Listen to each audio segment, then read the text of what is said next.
우리 기도하심으로 표가 시작하겠습니다. 하나님 감사합니다. 오늘도 새 날을 주시고 주의 말씀으로 우리를 불러주시니 감사합니다. 오늘 말씀을 통해서 우리 삶에 일어나는 그 수많은 일들 가운데 하나님의 섭리는 어디 있고 그 섭리 안에 있는 오늘 우리의 삶, 나의 인생은 무엇인지 주님 그것을 묵상해 보게 하시고 그 끝에 결국 하나님의 놀라우신 구원의 경륜을 발견하는 이 아침이 되게 하여 주시옵소서. 감사합니다. 예수님의 이름으로 기도드립니다. 아멘. 오늘 저희가 함께 살펴볼 말씀은 창세기 42장 18절에서 25절 말씀입니다. 사흘 만에 요셉이 그들에게 이르되 나는 하나님을 경외하노니 너희는 이같이 하여 생명을 보존하라. 너희가 확실한 자들이면 너희 형제 중 한 사람만 그 옥에 갇히게 하고 너희는 곡식을 가지고 가서 너희 집안의 굶주림을 구하고 너희 막내 아우를 내게로 데리고 오라. 그러면 너희 말이 진실함이 되고 너희가 죽지 아니하리라 하니 그들이 그대로 하니라. 그들이 서로 말하되 우리가 아우의 일로 말미암아 범죄하였도다. 그가 우리에게 애걸할 때에 그 마음의 괴로움을 보고도 듣지 아니하였으므로 이 괴로움이 우리에게 임하도다. 르우벤이 그들에게 대답하여 이르되 내가 너희에게 이 아이에 대하여 죄를 짓지 말라고 하지 아니하였더냐. 그래도 너희가 듣지 아니하였느니라. 그러므로 그의 핏값을 치르게 되었도다 하니 그들 사이에 통역을 세웠으므로 그들은 요셉이 듣는 줄 알지 못하였더라. 요셉이 그들을 떠나가서 울고 다시 돌아와서 그들과 말하다가 그들 중에서 시므온을 끌어내어 그들의 눈 앞에서 결박하고 명하여 곡물을 그 그릇에 채우게 하고 각 사람의 돈은 그의 자루에 도로 넣게 하고 또 길 양식을 그들에게 주게 하니 그대로 행하였더라. 아멘. 우리가 어렸을 때 그 타던 놀이기구 중에 혹시 여러분 그 커피잔 놀이기구 뭔지 아세요? 제가 그래서 사진을 하나 준비했는데요. 여기 이제 커피잔 놀이기구죠. 근데 보시면 이 커피잔 놀이기구라는 게 이 잔, 요 제 화살표 보이시면 요 핸들을 돌리면 요 잔이 돌고 그러면서도 이 아래 이 판도 이렇게 크게 돌잖아요. 이 잔은 잔대로 작게 돌고 이 밑에 커피 잔들을 품고 있는 이 큰 판도 돌아가는 요 커피잔 놀이기구 아마 타보셨는지 모르겠어요. 저 커피잔 놀이기구를 볼 때 이런 생각 들어요. 마치 지구가 태양을 중심으로 365일 동안 이제 도는 걸 공전이라고 하죠. 그러면서 또 지구가 스스로 한 바퀴 도는 그걸 이제 자전. 그러니까 지구가 이렇게 돌기도 하고 지구 자체가 또 이렇게 도는 이게 이제 공전과 자전을 보면서 하나님의 일, 하나님의 섭리도 이와 같지 않나 이런 생각을 해보게 돼요. 하나님이 하나님의 일을 이루신 것을 큰 계획의 공전이라고 한다면 하나님의 계획은 그러한 공전만 있는 게 아니라 그 개체, 그러니까 우리 인생을 통해서 하나님이 이루고 계시는 그 자전적 의미도 포함하고 있다는 것이죠. 그러니까 우리가 흔히 착각하기를 하나님의 놀라운 계획을 이루시기 위해서 우리를 사용하세요. 그렇게 우리를 통해 하나님이 이 땅에 놀라운 하나님의 경륜을 이루어 가시는데 그렇게 되면 그것을 이루는 우리의 인생은 하나님의 계획을 위해서 희생되어지고 사용되어지는 것이라는 착각을 하게 돼요. 그러나 우리는 그것을 하나님의 어떤 구원의 경륜을 위한 이 큰 공전만 생각하면 그 공전 안에서 돌고 있는 각 개체들이 희생되어지는 것 같이 착각하지만 그러나 그 계획 속에서 하나님은 한 사람의 계획, 자전도 같이 이루어진다는 거예요. 즉 하나님의 계획을 이루는 공전 속에서 나 개인을 향한 하나님의 계획, 즉 자전이 함께 이루어지는 것. 그래서 우리가 하나님의 섭리가 참으로 놀랍다고 말하는 것이죠. 그런데 마치 하나님의 계획을 위해서 우리는 내가 사용된다는 것이 나 스스로에게는, 그러니까 하나님의 계획을 위해서 사용되는 나에게는 아무런 이득도 없고 나에게는 마치 내가 헌신하고 희생한다는 착각, 그러니까 내 인생을 헌신하고 내 인생을 희생해서 하나님의 계획을 이룬다는 착각을 할 때가 있는 것 같아요. 그러나 하나님의 계획을 이룬다는 것은요, 하나님의 계획이 이루어지는 동시에 그것이 내 인생에서도 나에게 가장 귀하고 선한 일이 된다는, 즉 하나님의 계획은 그러한 공전과 자전이 함께 이루어진다는 뜻입니다. 오늘 요셉과 형들의 이 일련의 사건 가운데서도 마찬가지인 것 같아요. 그러니까 그 하나님의 어제도 잠깐 나누었던 것처럼 요셉은 이제 이 일을 통하여서 형들을 그저 시험하고자 하는 것뿐 아니라 무슨 형들에게 복수하고자 하는 것이 아니라 이 일, 그러니까 형들에게 지금 요셉이 막 지금 여러 가지 누구 베냐민 데려오라고 하고 막 이러잖아요. 그러니까 이 일을 통해서 결국 야곱 가문 전체가 애굽으로 이주하게 되고, 그것은 한 가문뿐 아니라 애굽 안에서 이스라엘이란 한 민족을 키우시려는 하나님의 그 놀라운 섭리, 그 섭리의 첫 걸음이 지금 오늘 요셉이 베냐민을 데려오라는 이것에서부터 시작되고 있다는 것이죠. 그리고 이 일을 이루시기 위해서 하나님께서는 요셉을 통해 얼마나 세심하게 이 모든 일을 계획하시고 진행하시는지 우리가 함께 살펴보았잖아요. 요셉이 총리가 되기 전까지의 사건을 통해서도 물론 요셉 개인사로 보면 이것이 때로는 불행처럼 느껴질 수 있지만, 그러나 그것이 하나님의 얼마나 세밀한 계획, 얼마나 치밀한 계획 가운데서 이루어졌는지 우리가 함께 살펴봤잖아요. 요셉이 처음 형들을 찾아 들에 나갔을 때 형들이 없음을 보고 그냥 돌아왔더라면 오늘 이 사건이 일어나지 않았을 거예요. 그런데 때마침 또 요셉이 또 그걸 또 형들을 찾게 밤 늦게까지 또 기다렸고, 때마침 지나가는 사람을 만났는데, 그런데 들에서 때마침 지나가는 그 사람들이 하필이면 또 형들이 어디로 갔는지 알고 있는 사람이었어요. 그래서 그 사람을 통해서 이제 형들이 어디 있는지 알아서 형들에게 찾아갔다가 노예로 팔려갔고, 또 하필이면 그 팔려간 게 친위 대장 보디발의 집이었고, 또 말도 안 되게 그 집 감옥 안에 갇히게 되었는데, 또 거기서 관원장을 만나고 그의 꿈을 해석하고, 자, 저 일련의 모든 사건을 통해서 요셉이 바로 앞에 서게 된 거 우리가 다 봤잖아요. 여러분, 저 일련의 사건 중에 단 하나라도 어긋났다면 오늘 요셉은 이 자리에 있지 않았겠죠. 근데 저게 어떻게 우연이겠어요? 저것은 아주 세밀하고 치밀하게 계획된 하나님의 계획과 섭리인 걸 알 수 있죠. 저 중에 하나라도 어긋났다면, 요셉의 형들을 아버지 명령에 따라서 들에 나갔는데 형들이 없네. 그리고 집에 돌아왔더라면, 그리고 지나가던 그 사람 한 사람이 형들이 마침 어디로 갔는지 알지 못했더라면, 그 외에도 뭐 지금 저 모든 사건 중 단 하나라도 이루어지지 않았다면 요셉은 오늘 이 자리에 없었겠죠. 예. 저 일련의 사건 중 단 하나라도 어긋났다면 오늘 이 일은 일어나지 않았을 것입니다. 자, 그렇다면 오케이, 하나님은 그러면 하나님께서 이스라엘을 애굽에서 키우시기 위한 그 하나님의 놀라운 구원의 경륜을 위해서 요셉 한 사람의 인생을 희생시킨 걸까요? 그럴 리가 없죠. 그것이 요셉의 인생에서도 가장 좋은 길이었다는 것입니다. 이 모든 일련의 사건이 하나님의 계획을 이루는 그 놀라운 큰 구속사뿐 아니라 요셉 개인의 인생에서도 가장 좋은 것, 가장 선한 계획이었다는 거예요. 왜요? 단순히 요셉이 총리가 돼서요? 그래서 하나님이 애굽의 총리로 만들었잖아. 그것 때문에요? 보상으로서 하나님이 요셉의 총리를 세우신 것 정도의 문제가 아닌 거예요. 우리가 잘 아는 것처럼 요셉이 처음 창세기에 등장할 때 요셉의 모습은 어떤 사람이었어요? 우리가 봤잖아요. 아버지의 사랑을 그냥 독차지하고 감독관으로서의 요셉, 철없고 자기중심적인 그러한 아들, 예, 그게 요셉이었어요. 그렇게 요셉이 그냥 야곱 밑에서 자랐다면 요셉 인생 그게 전부였을 거예요. 그렇게 그냥 철없고 자기중심적으로 그냥 아버지의 사랑만 독차지하고 그렇게 자기밖에 모르는 아들, 그게 요셉이었을 거라고요. 그러나 하나님은 이 모든 일련의 사건을 통해서 요셉에게 세상 그 어떤 것보다 귀한 것을 가르쳐 주셨어요. 그게 뭐예요? 모든 순간 하나님이 나와 동행하시고, 요셉은 그 하나님 앞에서 살게 되는 삶을 이 모든 순간들 통해서 깨닫게 된 거죠. 여러분, 이것보다 귀한 삶이 어디 있어요? 이 고난을 통해서 하나님은 이 세상의 그 어떤 것보다 비교할 수 없고 값진 것, 즉 하나님 스스로를 요셉에게 선물로 주셨다고요. 요셉은 그 귀한 하나님이 얼마나 값지고 귀한 것인지 절실히 깨달아 날마다 그것을 더 귀히 여기는 삶을 살았어요.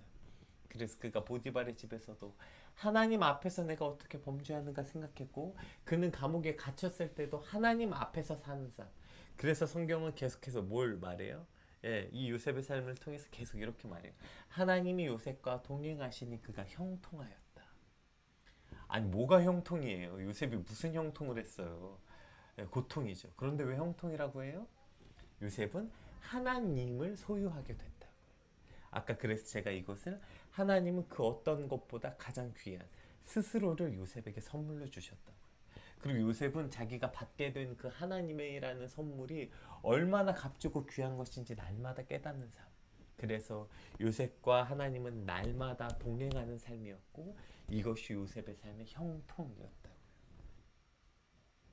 여러분 이것을 깨닫고 이것을 날마다 누리는 것보다 더 귀한 인생이 세상에 어디 있습니까? 오늘 우리의 인생도 마찬가지예요. 여러분 이것보다 더 귀한 인생은 없어요. 때론 그것이 감옥에 갇히던 누명을 쓰던 어떠한 환경과 그것을 겪더라도 우리 삶에서 하나님 스스로 하나님이 우리에게 본인 스스로를 선물로 주시고 우리는 그 하나님을 값진 선물로 받는 그래서 하나님과 날마다 동행하는 게 내 삶의 가장 형통한 일임을 깨닫는 삶. 여러분 이것보다 우리 인생에 더 값진 인생은 없는 거예요. 이것보다 더 값진 믿음은 없게 되는 것입니다. 이것을 우리는 깨닫게 되는 것입니다. 이것이 하나님의 계획의 공전과 자전과 같은 삶인 것이죠. 오늘 본문도 마찬가지입니다. 우리 18절에서 20절 한번 같이 읽어볼까요?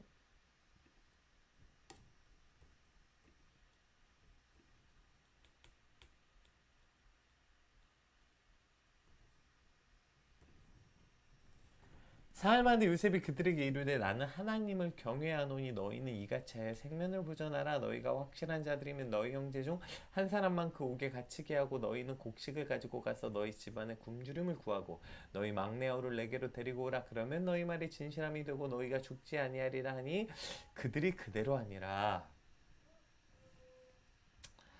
지금 요셉이 이제 너희 한 사람을 남기고 가서 베냐민을 데리고 오라. 이제 이것을 하죠. 그러니까 이 막내 베냐민을 데리고 오게 함으로써 이제 그 야곱을 애굽으로 부르시는 그 하나님의 놀라운 계획을 이루고 계세요. 근데 그것을 위해서 하나님께서 저들의 공포와 두려움의 상황을 만드세요. 그러면서 동시에 요셉이 나는 하나님을 경외하노니 이같이 하여, 네, 그러니까 요셉이 나는 하나님을 경외하노니 이런 말을 이제 하게 해요. 그렇게 돼서 저들이 혹시 이 두려움과 공포 때문에 너무 무서워서 다시 애굽으로 돌아오는 일을 포기하지 않도록 요셉이 자기 자신은 신의를 지키는 사람이다. 그래서 나도 하나님을 두려워하는 사람이다라는 사실을 명백히 밝히도록 하고 있어요. 예. 그러니까 혹시라도 이 두려움 때문에 저들이 애굽에서의 이 공포 때문에 혹시 진짜 그들 형제 한 명을 버리더라도 다시는 애굽으로 돌아오는 일이 있지 않도록 하기 위해서 나는 신의를 지키는 사람이다. 나도 하나님을 두려워하는 사람이다 라는 사실을 명백히 밝히도록 하고 있는 거죠. 요셉의 삶을 통해서도 세밀하게 인도하셨던 그 하나님의 놀라운 구원의 경륜을 지금 오늘 본문 가운데서 또 하나님은 이루고 계시는 거예요. 혹시라도 저들이 너무 공포스러워서 다시는 애굽으로 돌아오는 일을 포기할까봐 지금 이렇게 세밀하게 저거 하나마저도 세밀하게 지금 조정하고 계시는 것이죠. 이것이 지금 요셉의 삶을 세밀하게 인도하셔서 하나님의 구원의 경륜을 이루고 계셨던 그 하나님의 오늘 본문에서도 등장하고 계시는 것입니다. 그리고 그 하나님은 요셉의 삶뿐 아니라 오늘 저와 여러분의 삶 또한 이렇게 세밀하게 이루어가고 계신다는 것이죠. 그것이 때로는 내가 원하는 상황이 아니고 때로는 두렵고 공포스러운 상황을 맞이하게 되지만 그것을 통해 이루어가고 계시는 하나님의 이 세밀한 계획을 믿고 그 속에서 하나님을 갈망하는 그러한 믿음을 허락하시는 저와 여러분의 오늘이 되시길 주님의 이름으로 축복합니다. 자, 하나님은 이렇게 자신의 구원의 경륜을 세밀하게 이루어가는 것 동시에 이 일을 통해서 그 형들과 요셉에게는 또 이러한 일을 이루고 계세요. 우리 21절 22절 한번 읽어봅시다. 그들이 서로 말하되 우리가 아우의 일로 말미암아 범죄하였도다. 그가 우리에게 애걸할 때에 그 마음의 괴로움을 보고도 듣지 아니하였으므로 이 괴로움이 우리에게 임하도다.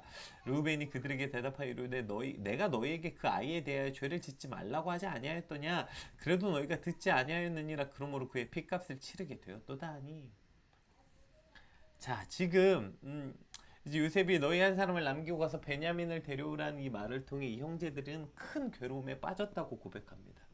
왜냐하면 이제 요셉의 요구대로 베냐민을 애굽에 데려오자니 요셉이 없어지고 난 다음에 베냐민을 자신의 목숨처럼 생각하는 야곱을 설득하는 것 자체가 불가능할 것 같고 또 그 설득하는 과정에서 무슨 소리를 듣겠어요? 뻔하잖아요. 너네가 요셉도 못 지키고 이제는 내게서 베냐민마저 뺏어갈 생각이냐? 이거 실제로 야곱이 이 말을 하게 되죠, 나중에. 이 말을 들을 생각을 하니까 얼마나 깝깝하겠어요. 이 말을 들으려니까 또 자신들이 요셉에게 했던 일이 떠올려야 되고, 또 그 과정이 너무나도 고통스럽고 압박이고, 예, 지금 이걸 상상만 해도 끔찍하고, 게다가 요셉의 요구를 무시하자니 그럼 자신의 형제 중에 남게 될 그 한 사람의 안위를 장담할 수 없게 되는 것이죠. 예, 이것이 지금 이 형제들에게 괴로움이라고 말하고 있어요. 그런데 놀랍게도 형제들이 누가 먼저랄 것도 없이 이 요셉의 요구를 듣자마자 서로 말하기를, 우리가 요셉에게 그가 애걸할 때에 그 마음의 괴로움을 보고도 듣지 아니하였기 때문에 우리가 이 괴로움을 당하고 있다.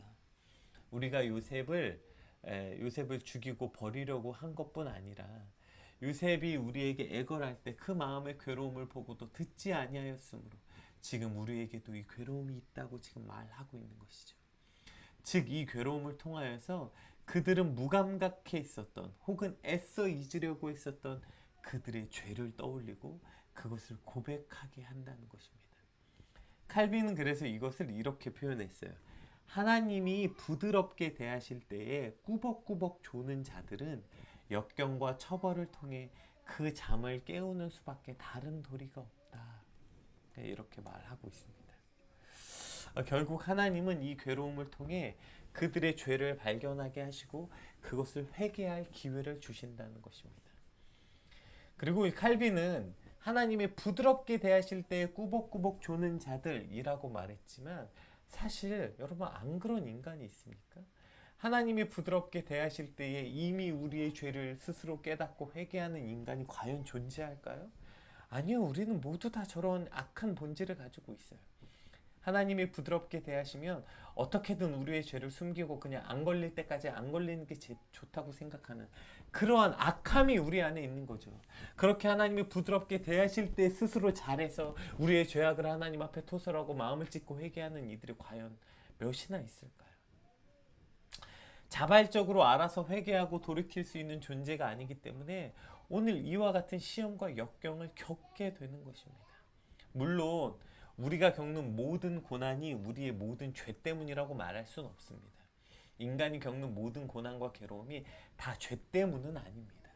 그러나 그 고난과 괴로움을 통해 우리는 하나님 앞에서 늘 우리의 모습을 점검하고 그것을 통해 나의 죄악된 본질을 깨닫게 되는 것이죠. 그래서 고난이 내게 유익인 것입니다. 오늘 하나님이 요셉의 삶을 통해서도 그렇게 하신 거 아니에요? 요셉이 그 고난을 통해서 그가 무엇을 발견하게 돼요? 스스로 그 철없던 시간들의 모습을 다 벗어버리고 그가 성숙한 한 사람의 그리스도인으로 하나님이 만들어 가실 때 그 과정 안엔 반드시 뭐가 포함돼요? 한 사람의 그리스도인이 성숙의 과정을 가기 위해선 반드시 고난과 역경을 통해 자신의 죄를 회개하고 그 죄로부터 돌이키는 과정이 반드시 필요한 것이죠. 네. 오늘 이 형들을 통해서도 하나님이 이 형들의 그 괴로움과 고통을 통해서 그들의 성숙의 과정, 그 성숙의 과정의 필수가 뭐라고요? 죄로부터 돌이키는 과정을 경험하게 하시는 것입니다. 여러 번 설명했지만 제일 무서운 병은 고통이 없는 병이에요. 왜냐하면 통증이 없는 병. 왜냐하면 통증을 깨닫게 되는 순간 이미 그 병은 손 쓸 수 없게 되기 때문에. 그래서 간이나 암이나 간도 통증을 못 느낀다고 하죠. 그래서 간에 이상이 생기는 건 반드시 정기 점검, 점검을 통해서 그것을 발견해야지. 만약에 이미 그것으로 인해서 어떤 통증이 발생되고 어떤 문제가 생기면 이미 그것은 회복하기가 너무나도 어려운 순간이라고 해요. 암도 마찬가지라고 하죠. 암도 통증을 못 느낀다고 해요. 통증을 느낄 때는 이미 암이 많이 발전된 후라서 손쓰기가 어렵다고 말하죠. 우리 삶에서도 마찬가지입니다. 여러분, 고난이 우리 삶의 유익인 것은, 고통이 우리에게 유익인 것은 그 고통을 통해서 그 병이 죽을 만큼 확산되기 이전에 돌이켜 회개해서 하나님께 나아가 치유받을 수 있는 기회가 되기 때문입니다.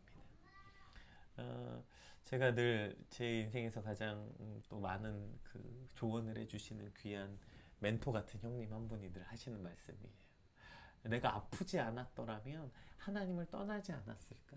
그래서 내게는 이 아픔이, 이 육체의 질병이 복일 수밖에 없다. 물론 그것이 때로는 너무 고통스러워서 죽을 만큼 고통스럽지만, 그러나 그 고통을 통해서 내가 날마다 하나님께 나아가기 때문에 사실 너무 고통스러워서 이렇게 말하기가 쉽지 않지만, 그러나 내게 그 고통이, 그 질병이 하나님께 나아가는 수단이기 축복일 수밖에 없다.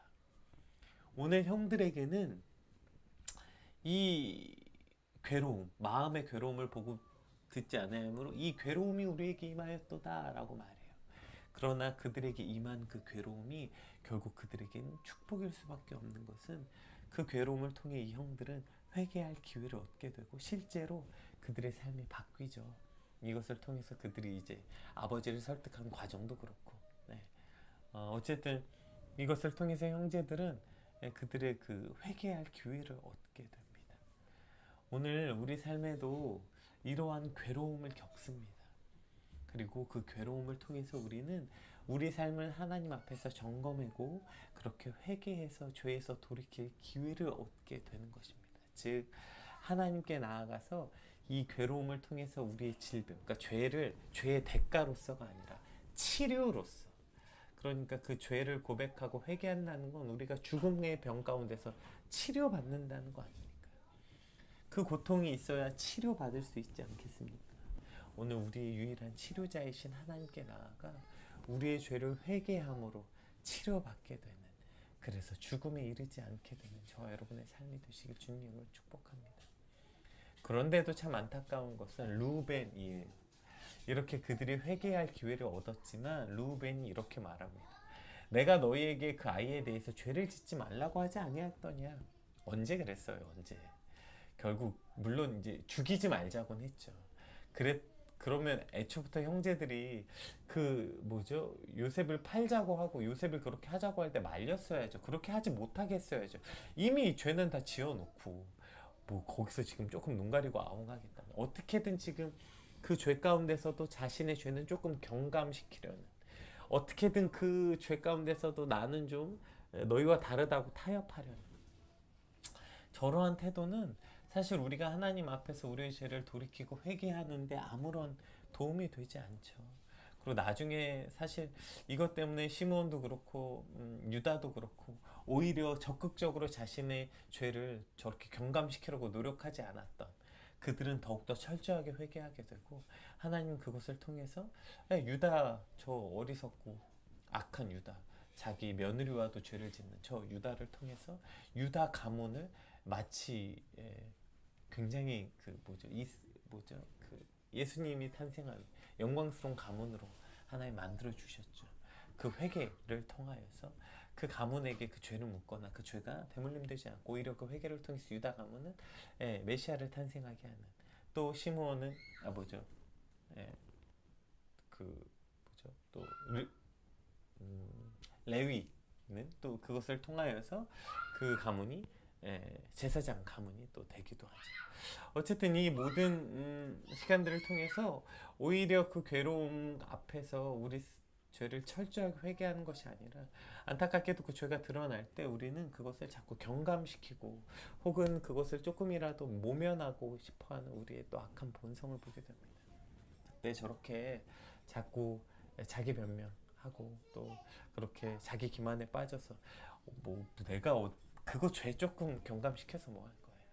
차라리 그 앞에서 변명하지 말고 핑계대지 말고 하나님 앞에서 핑계대지 말고 오히려 더욱더 우리 죄를 철저히 고백하고 회개할 때 우리는 우리의 죄로부터 더 확고히 멀어지는 그런 축복을 얻게 될 것입니다. 우리 23절에서 25절도 한번 같이 읽어볼게요. 그들 사이에 통역을 세웠으므로 그들은 요셉이 듣는 줄 알지 못하였더라. 그러니까 지금 요셉이 저들 사이 그러니까 대화할 때 통역을 놓고 지금 대화했다는 거예요. 그러나 요셉은 지금 형들이 하는 말을 다 알아들었죠. 그래서 요셉이 그들을 떠나가서 울고 다시 돌아와서 그들과 말하다가 그들 중에서 시므온을 끌어내요. 그들의 눈앞에서 결박하고 명하여 곡물 그 그릇 채우게 하고 각 사람의 돈을 그의 자루에 돌아넣게 하고 또 길 양식을 그들에게 주게 하니 그대로 행하였더라. 지금 요셉은 이 상황을 다 듣게 된 거예요. 요셉이 처음 알게 된 사실도 있죠. 아, 그래도 형 르우벤이 나를 구하려고 했었구나. 그리고 형제들이 지금 이 사건을 통하여서 회개하고 있구나. 요셉이 그것을 직접 듣고 나가서 울었다는 걸 못 뜻하는 거예요. 예, 그것을 통해서 지금 형들을 향한 그 연민, 그러니까 요셉이 그 억울하고 분해서 우는 거 아니잖아요. 이것을 지금 요셉의 눈물은 뭘 뜻하는 거예요? 요셉 마음 가운데 오래도록 있었던 형들을 향한 그 원망과 그 버림받았다는 그 상처가 어느 정도는 진짜 날 버리려고 했던 것은 아니었구나. 그리고 형제들을 향한 즉 이 눈물은 요셉 개인의 상처에 대한 치유를 말하고 있는 것이죠. 요셉은 결국에 형제들의 그 회개를 통해서 형제들의 그 회개, 돌이킴, 후회를 통해서 그 마음이 조금 치유된 것을 볼 수 있죠. 그래서 그들에게 형제들에게 요셉이 할 수 있는 한 국물을 채우게 하고 돈도 다시 넣게 해서 그들에게 주게 되는 요셉의 그 형들을 향한 마음을 표현하게 되죠. 자, 결국에 보세요. 하나님은 오늘 이 사건을 통해서 르우벤과 야곱을 그 애굽으로 부르시는 하나님의 놀라운 구원의 경륜을 이루고 계시면서도 그 안에 속해 있는 형제들에게 회개할 기회를 주시고 요셉에게는 그 마음의 상처를 치료하시는 이 일을 이루고 계신다고요. 이해되세요? 하나님은 하나님이 지금 이스라엘을 애굽으로 부르시는 이 하나님의 구원의 놀라운 경륜을 오늘 본문에서도 크게 공전과 같은 하나님의 계획을 이루시면서 그 계획 안에서 개개인의 그러니까 요셉의 형제들에게는 그들이 회개할 기회를 주시는 그 개인의 계획을 이루고 계시고 또 요셉은 이 사건을 통해서 요셉 개인에게 상처를 치료하시는 요셉의 오래된 상처를 위로하시는 하나님. 지금 하나님은 그 놀라운 하나님의 공전과 하나님의 그 놀라운 계획을 이루시는 공전과 그 개개인을 이루시는 그 자전의 계획을 이루고 계신다는 사실을 오늘 본문을 통해서 우리는 알 수 있게 됩니다. 오늘 말씀을 통하여서 하나님 오늘 나의 인생 가운데서 하나님의 계획을 이루시는 큰 섭리를 믿고 그래서 두려워서 떨거나 도망치지 않고 또 그 개인 안에서도 내 개인을 위해서 이루시는 그 하나님의 자전적 계획 그래서 하나님과 함께하는 법을 배우고 성숙한 길을 배우고 회개하게 하시는 그 하나님의 놀라운 계획 앞에 오늘 그렇게